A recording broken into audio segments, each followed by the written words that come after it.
Hello students, I heartily welcome each one of you on today's discussion, and the topic would be Goodwill.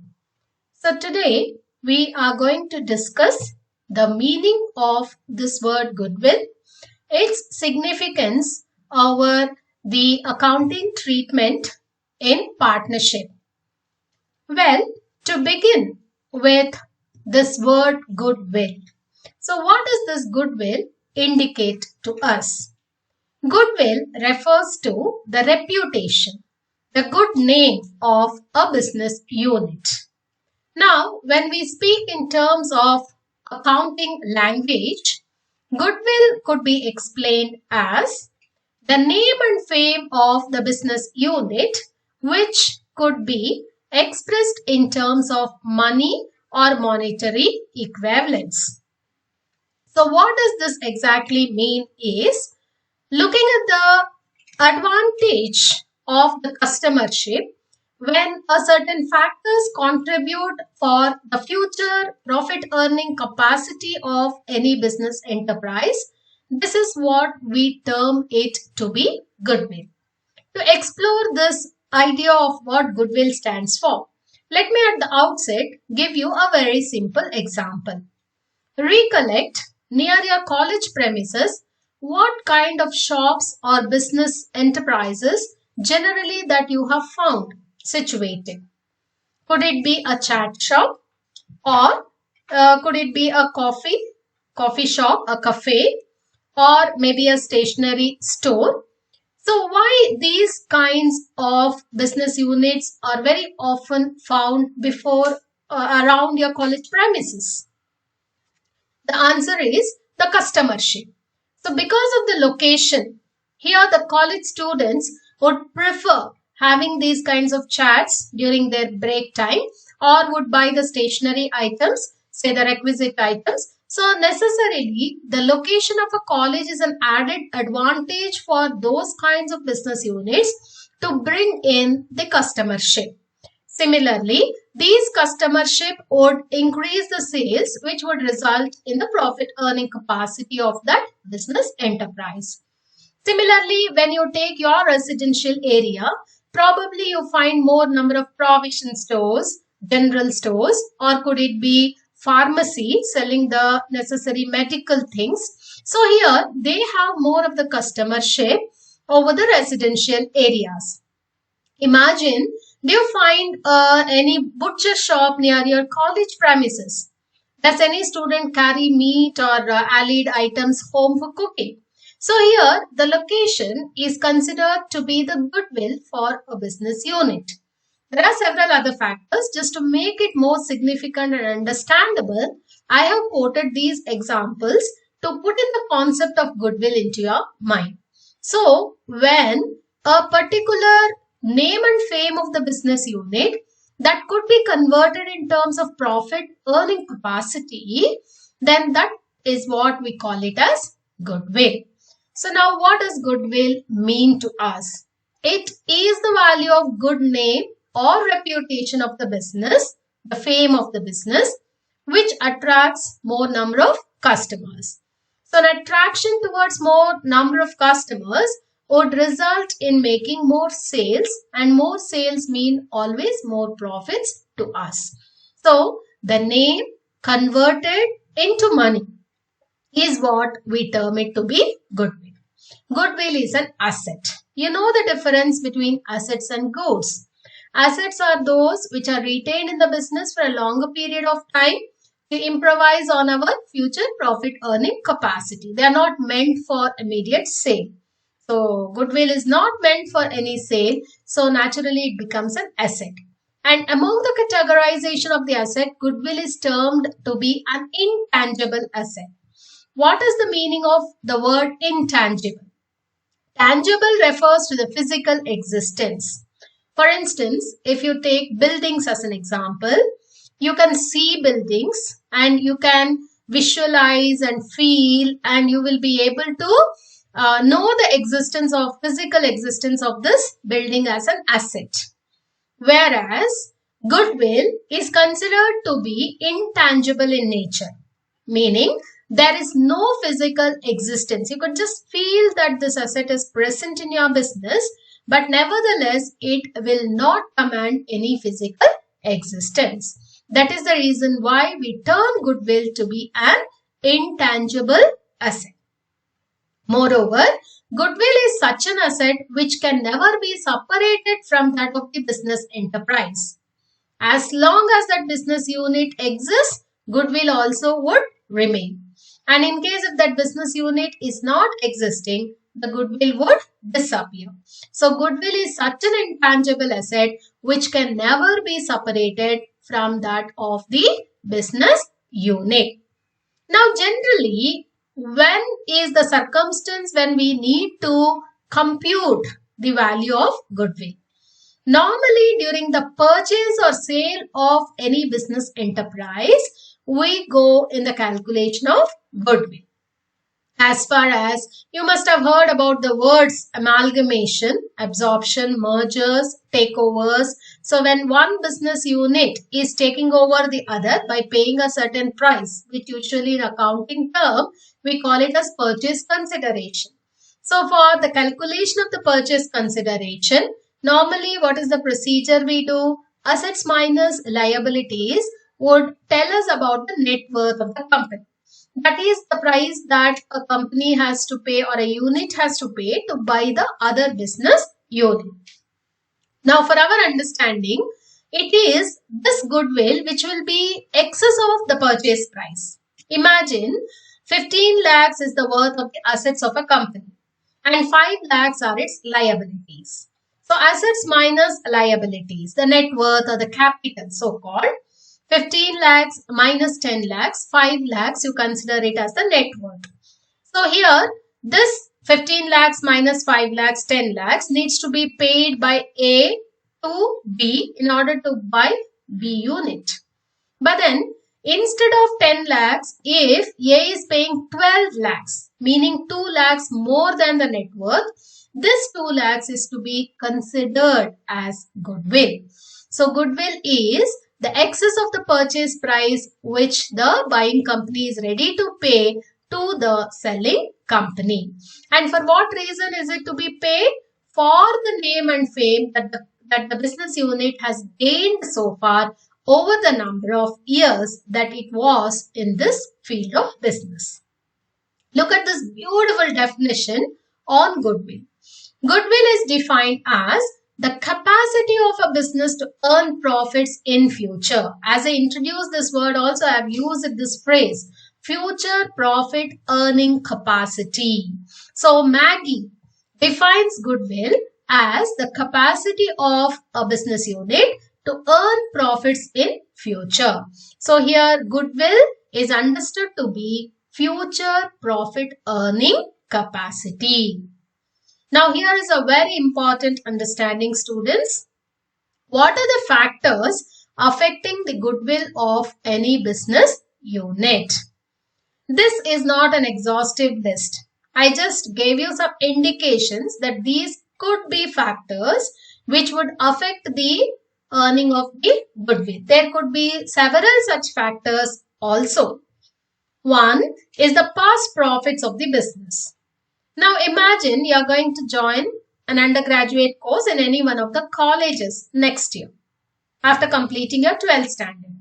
Now what is the criteria that you keep for selecting a particular college? Probably other than the finance aspects, you would also look into the history of the college, the past percentages, how the college has been faring well in the recent past years. Am I right? So this is the criteria I'm saying. One of the factors which affects goodwill will be past profits of the business. Supposing I need to invest my money by purchasing the share of any company in the share market. What do I analyze usually? What are the profits made by the company during the past few years? And how much dividend is being paid by the company to me every year?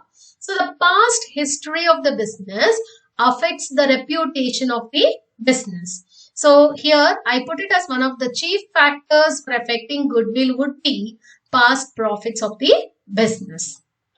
Location of the business. This has been explained by an example. As I have told you, the customership brings more number of sales, more amount of sales, which reflects on the profits of the business unit. So where it is located is an important advantage of gaining better reputation. Earning capacity of the business. If there is a lot of further demand and future response to that business activity. Now COVID-19 as an example, and people are advised to wear masks. So when you are producing these masks, so mask production would have a favorable time period for its sales. So here what happens? Earning capacity is augmented. It is increased because there is a demand for that product. So proactive. If the production of the goods is proactive to the demand, then that will necessarily result in earning more and more goodwill for your firm. Nature of the business. This almost is towards the previous point. So the earning capacity is on the demand of the product.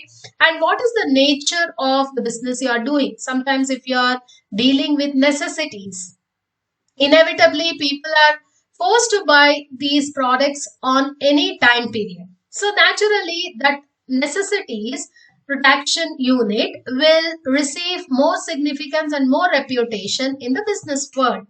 So here the nature of business also has an added advantage as a factor which affects the goodwill. And finally, the efficiency of the management and the efficiency of the people working for that organization. So in case if the people are really hardworking, smart working, then people build a trust upon that organization, which automatically turns into customership. So if the delivery of the goods are made on time, if proper quality of goods are being supplied, naturally, even if it is a small business unit, people start relying upon that particular business unit. So, the trustworthiness, the managerial efficiency of both management as well as the employees would gain the reputation for a business firm. To sum up, what are the important factors affecting the goodwill of any business unit? Could it be past profits of the business enterprise? Location of the business could give added advantage, earning capacity of the business, nature of the business, efficiency of management, efficiency of employees. You have a long list. See, for simple facts, for instance, people go to malls. Why do they select malls? Because there will be enough parking space. So parking space, the presence of parking space also is an added factor to increase the goodwill of that particular mall or that business unit. So there could be a long list of such factors which affect the goodwill of any business unit. Now coming into the idea of what is the need for us to take this goodwill into account at the time of admission of a partner.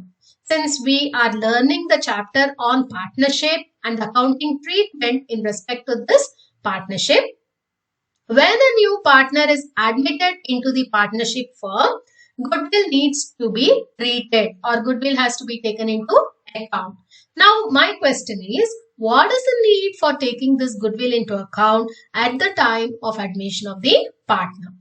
Now, recollect, when a new person is admitted into the partnership, the existing partners may have to surrender or sacrifice a portion of their profits in order to accommodate the upcoming partner. The new partner must be provided a share of profits for which the old partners or the existing partners must sacrifice a portion of their share of profits. Now, in doing so, they are sacrificing a part of their profits in order to compensate this loss of profits to the existing partners. The new partner is asked to bring an extra amount more than that of his capital to be invested. And this extra money is termed to be goodwill. So goodwill is brought by the new partner, which will be shared among the old partners. I repeat, this statement requires a lot of attention from your side. Goodwill is brought into the partnership firm by the new partner and it will be shared among the old partners. And why should it be shared among the old partners? Because they are foregoing their share of profits to accommodate the upcoming partner. Why should the new partner bring in the goodwill? Again, the reason is that new partner will be entitled to share the reputation that has already been built by the old partners. See, the existing partners must have built a good name and fame for the business all these years.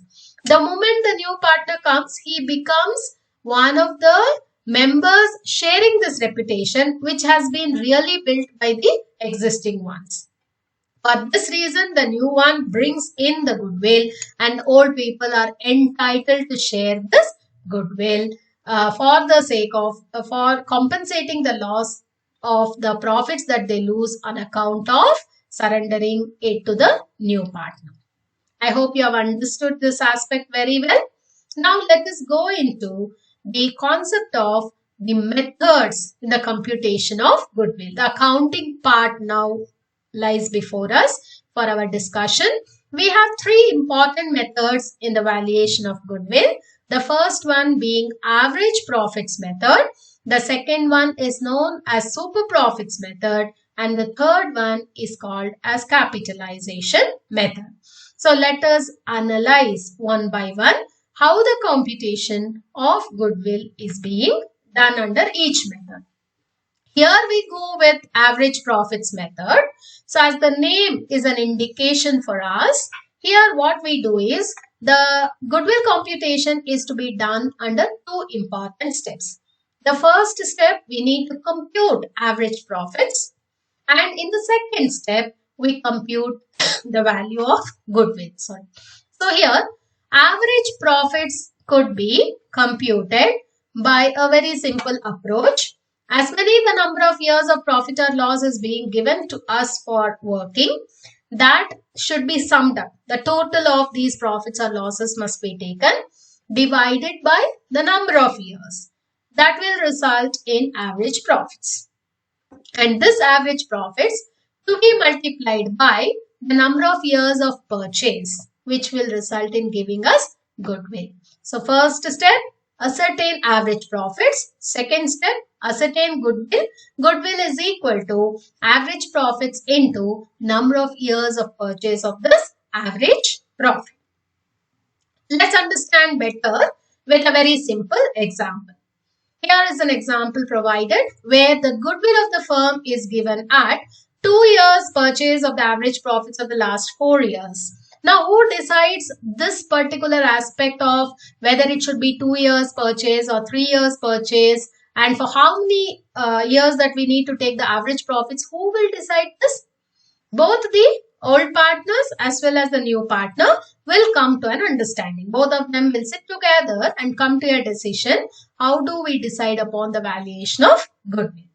Now to move further, 4 years profit or loss situation is being given and it is said that goodwill of the firm is valued at 2 years purchase of the average profits of the last 4 years.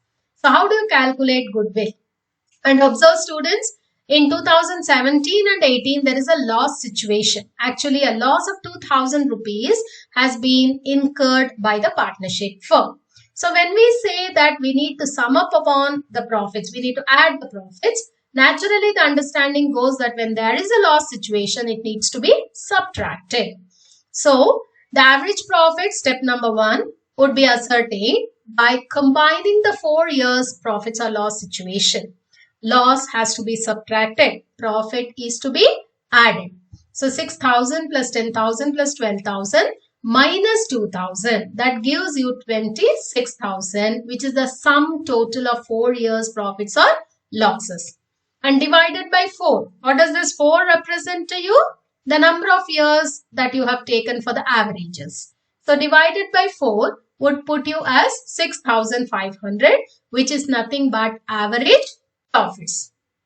Goodwill is given by 2 years purchase of the average profits of the last 4 years.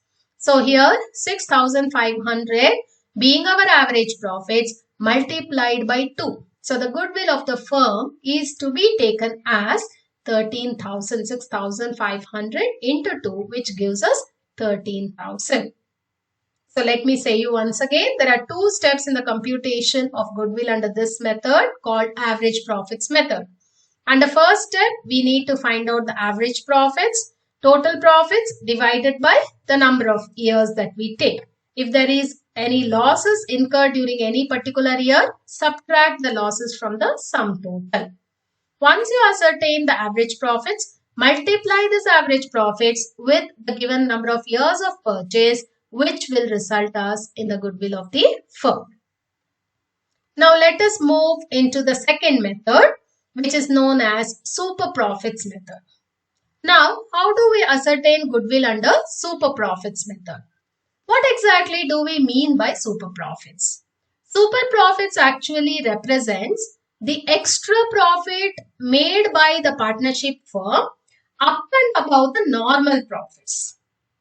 What do I mean by this is, if any set of people are doing this particular kind of business activity and every other person, when they do the business, will result in getting a certain rate of return.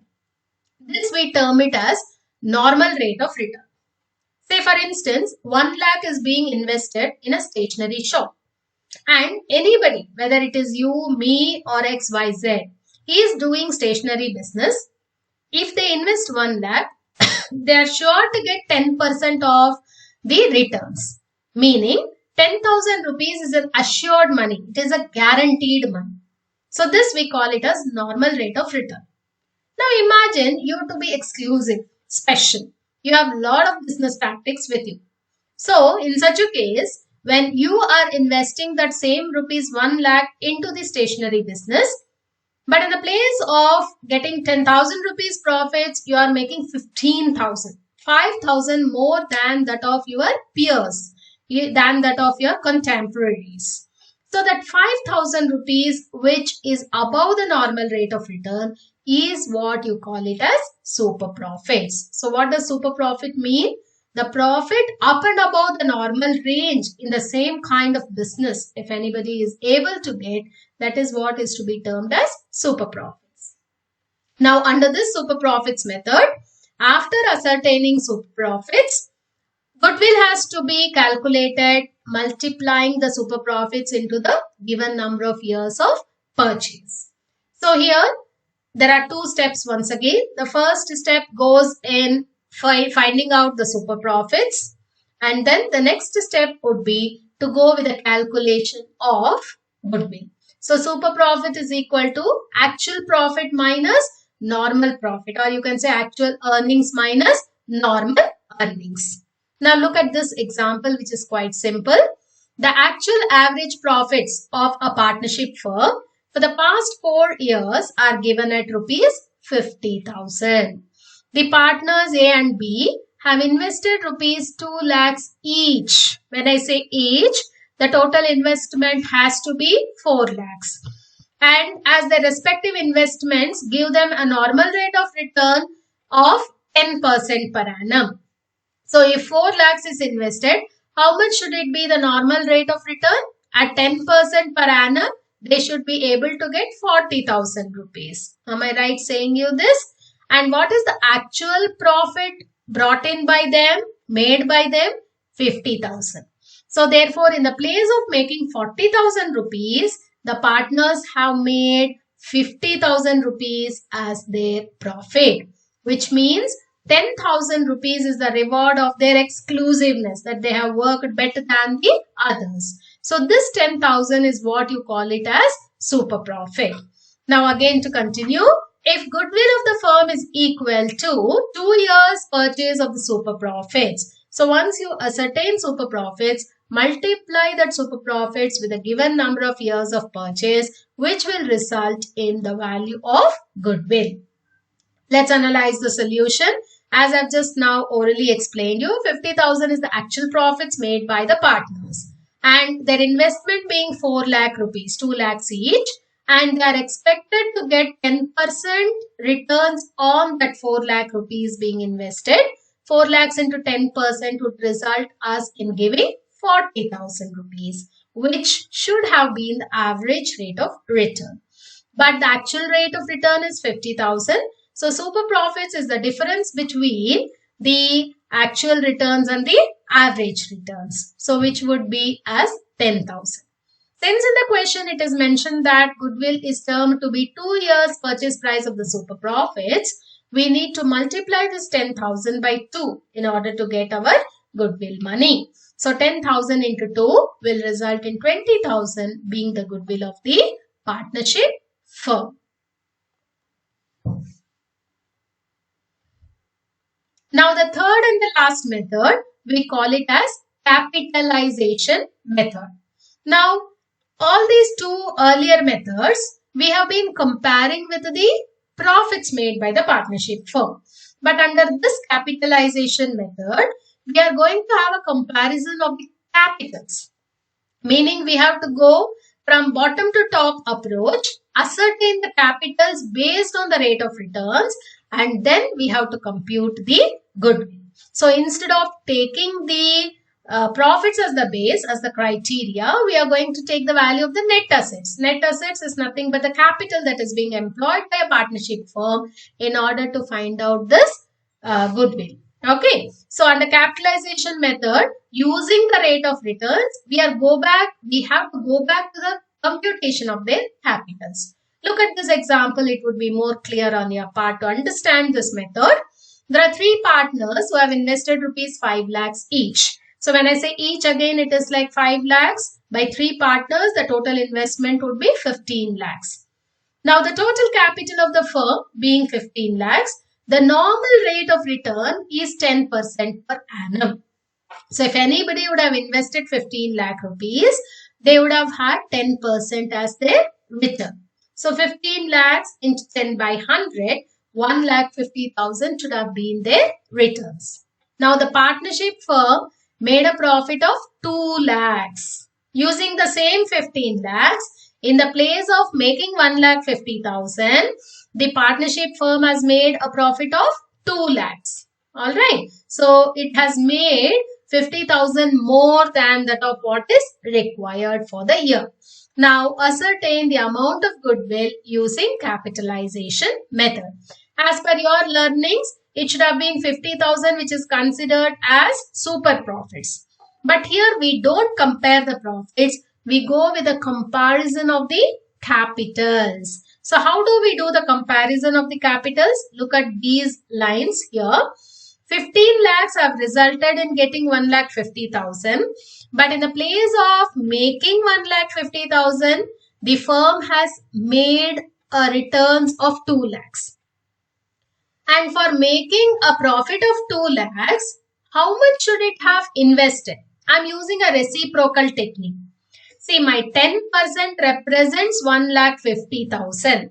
Meaning my 100% should represent 15 lakhs. And now, when my 10% of the profit is representing 2 lakhs, how much should it have been the capital? 2 lakhs into 100 by 10. Come again. 10% is 2 lakhs means what is 100%? 100% should have been 20 lakhs. But here, when 15 lakhs is employed, in the place of getting 1,50,000, the firm is making a profit of 2 lakhs. Which means instead of investing 20 lakhs, by only investing 15 lakhs, it is making a profit of 2 lakhs. How much of investment it is saving? The capital saved by the partnership firm is 20 lakhs minus 15 lakhs, 5 lakhs. So this savings of the investment or the capital of the firm is to be termed as goodwill. So in this case, the goodwill is going to be 20 lakhs minus 15 lakhs, which could be considered as 5 lakhs. So here we have discussed on 3 important methods in the valuation of goodwill. One, average profits method, where 2 steps are adopted in the computation of goodwill. Step number 1, ascertain average profits. Step number 2, goodwill is equal to average profits into number of years of purchase. And in the second method, which is called a super profits method, 2 more steps that we adopt. In the first step, we ascertain super profits. Super profits is the excess of the profit, actual profits that has been got by the firm minus the normal profit or the average profits. And goodwill is given by super profits multiplied by number of years of purchase. When it comes to capitalization method, the comparison goes with the capital invested. Instead of the profits being compared, the investments are compared. So when the investments have a difference and less investment is used in the place of more investment, which is to be required as per normal rate of return, the difference between the average investment and the actual investment would give us the value of goodwill. So students, I hope you would have understood better the contents of this lecture. Repeat the lecture so that you are able to understand what all has been discussed in this particular concept. And hope this lecture would have been useful to each one of you, and we will come back with more discussions on this topic. Thank you.